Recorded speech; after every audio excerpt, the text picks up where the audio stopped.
Let's go to Joy from Seattle, Washington, and she listens to us, as many people do, on the podcast. So, how you doing, Joy? Welcome. I'm doing all right, thank you. How can we help today? What's going on? I was calling to maybe get some perspective on my situation. Sorry. Okay, it's okay. We have my husband and I have a meeting with the Board of Elders tomorrow at our church, and this is a follow-up from 2 weeks ago when they met with me individually alone. My husband, it's come out that he has a pornography addiction in October, and he has lived out of the house since then. Sorry, the church board is pushing for him to come home, and they called me in 2 weeks ago to address the things they feel like I'm not doing, and it was just me and the 4 elders who are all men. And I wrote down some of the notes of things they said, and just that I needed to heed their advice because they're the elders, and it's a sin not to heed their advice. What did they say you were not doing? Yeah, what were the specifics of what? I was not allowing my husband to move back home. Okay. And Joy, so what is God's gonna curse me? Joy? You sound. Hold on, wait a second.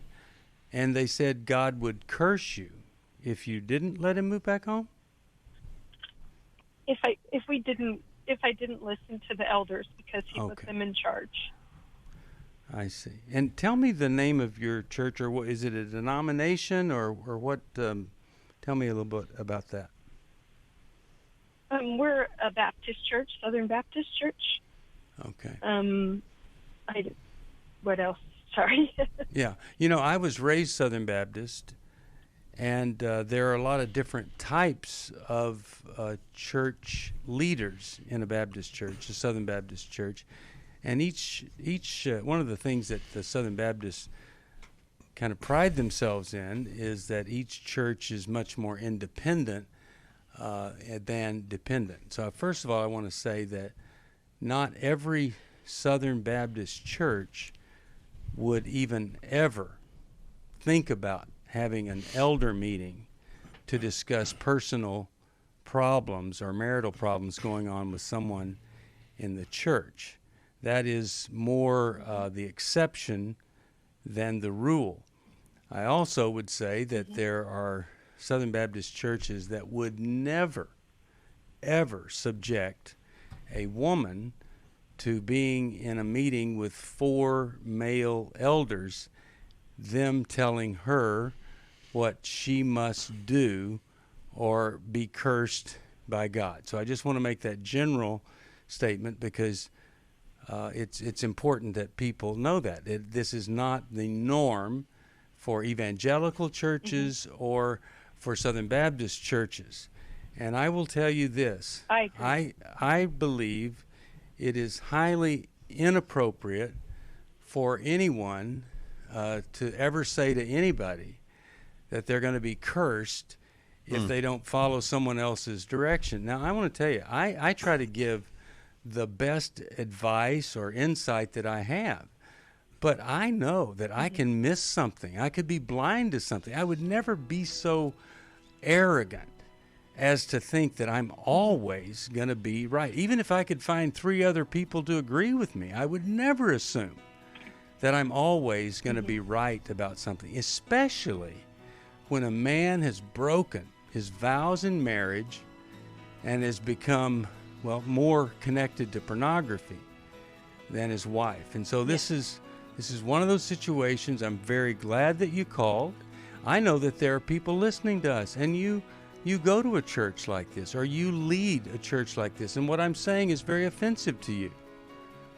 Well, I hope you would listen to the spirit in which I'm saying this, because people's lives are at stake. Marriages are at stake here. And what you could be doing is preventing the change that could change everything. We'll be back. We're back. We're talking with Joy and her husband back in October. A pornography problem comes up. The church gets involved, and now they're saying, hey, listen to us or you're going to be cursed by God. Do what we say or you'll be cursed by God. And they're saying he needs to move back in. Let's go to you, Mylan, and what do you think would be her next good, best move? Well, Joy, your husband left in October, and I'm just wondering why he left the house. Did he leave because you told him he had to leave? He left because he was working in a different area, and when I noticed on his phone the direction that his searches were going, I was concerned for our 2 adopted daughters because I didn't know the extent of what he was going on with or what he was into. Sure. So I asked him to stay where he was at that point until it was figured out. I see. And that's a good choice because you don't know what he's into. If he had a secretive addiction and you have no idea what he's in. How old are your 2 adopted daughters? They're 9 and 13. Okay. How does the idea, what happened to you emotionally when you found out that your husband was into pornography? What emotions did you feel? That's a tough one because we've been growing further apart for years. So of course I felt betrayal, and I felt like maybe that explained a lot of things. But it didn't really hit me as hard as I think it would have had we been closer, of course. Yeah. I'm sorry to hear that you've drifted apart. Is your husband suggesting any kind of a plan that he would like to embark upon to do 2 things? One, for the 2 of you to grow closer together, and number 2, to help with his porn addiction. Is he suggesting anything, any kind of a plan? Really, the suggestions have come from me, not him. Okay. And does he want to come home? Yes. He says he does. Does he want it? But what kind of a home does he want to come home to? A distant home where he continues his pornography? Is just a convenient place to stay because I know where everything is, my bed, I like it. Or does he really want to build a relationship with you? Right. I don't know.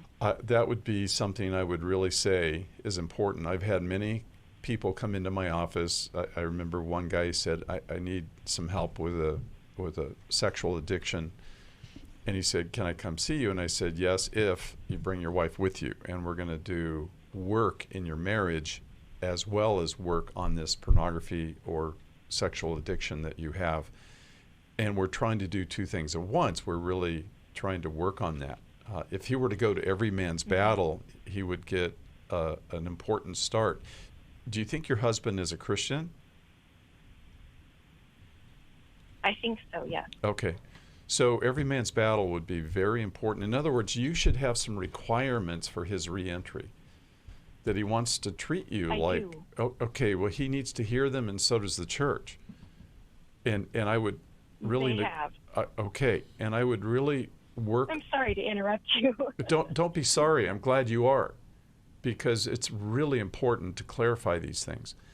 You need to have your set of requirements for your husband to come in. A contrite heart, willingness to be authentic and tell you everything and get to work on the reason why you guys had drifted apart, as well as the nature of his addiction. It can be overcome, and the 2 of you could have a great relationship. Now, Alice, I've sort of monopolized here a little bit. I'm sorry. Yeah, What are you thinking, over, Alice? Move over, Mylan. Yeah. So Joy, you started with a voice full of tears, fear, and 1,000 pounds of pressure from these church elders and probably other folks as well for you to allow him back in. And I want to walk in that meeting with you tomorrow. And I don't want you to go without a female advocate. Because it is wise and it's biblical to reconsider some level of reconciliation when you see the fruit of his behavior, the fruit in his behavior.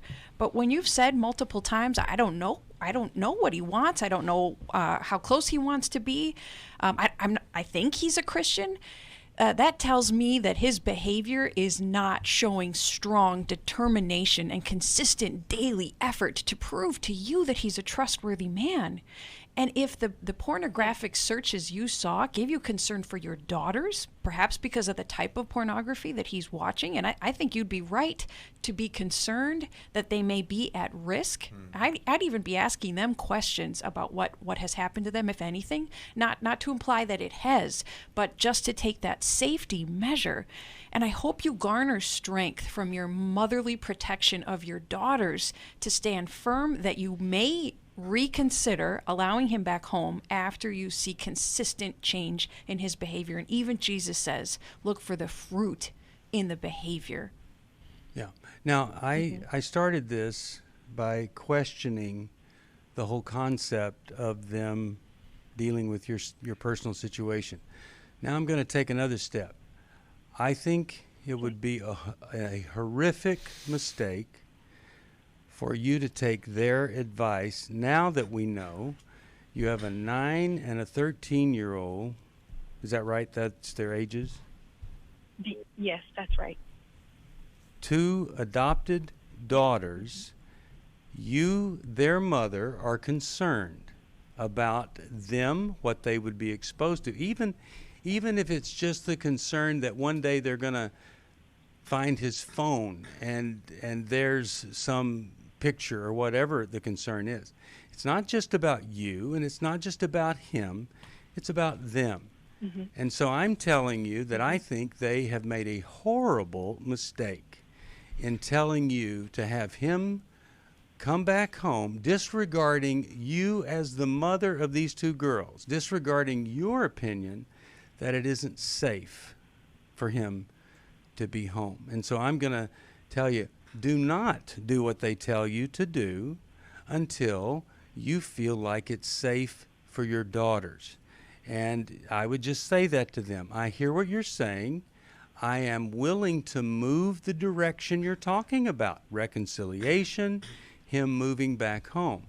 But as the mother of these girls, I'm telling you, I will not subject them to either walking in on him doing something inappropriate or seeing something on a computer or phones.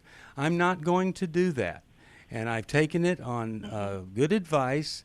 Mylan's nodding. If you're watching us on Facebook, you see Mylan and Alice are nodding that this is what we think is wise. What you've done is wise. Don't succumb to their pressure, because your motive is the safety of these girls, not just because you want control or whatever it would be, or you want separation.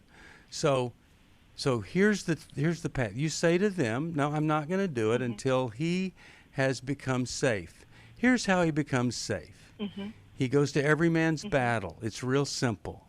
And then he's in an accountability group. And then I see the changes in his behavior. The fruits of his behavior change. That's when I will determine, as the mother of these girls, it is safe to have this man in the same household with them, and I will invite him to come back home. And that is honoring a godly standard. That is honoring good discernment on the part of a mother and a woman. That's what I would recommend to you to do. Okay, that makes sense. I don't necessarily feel for their fear for their safety, because I feel like we've kind of flushed that out for the most part, but I do fear of what they might encounter, like you said, or what might come out of his mouth, or I don't know, something like that. Well, when I say safety, that's what I'm talking about. I'm not talking about him molesting them. I'm saying that it's not safe if they could walk in on him participating with pornography, or if they see pornography, or if he's saying inappropriate things because of the influence of pornography. All of that makes it unsafe for them. It's not just some kind of physical threat there. I'm going to send you a copy of Worthy of Her Trust, and I send you two copies. Give one to your husband, and you give one to the head of that elder board. And in that book, it really does tell you what would a person see who is worthy to be invited back home once this has been discovered. I'm so glad that you called. Okay. We'll pray for you, we'll pray for him, and we'll pray that the elder board would soften a little bit on their position for men telling a mother what she needs to do or be cursed by God. I hate to hear that. We'll be back.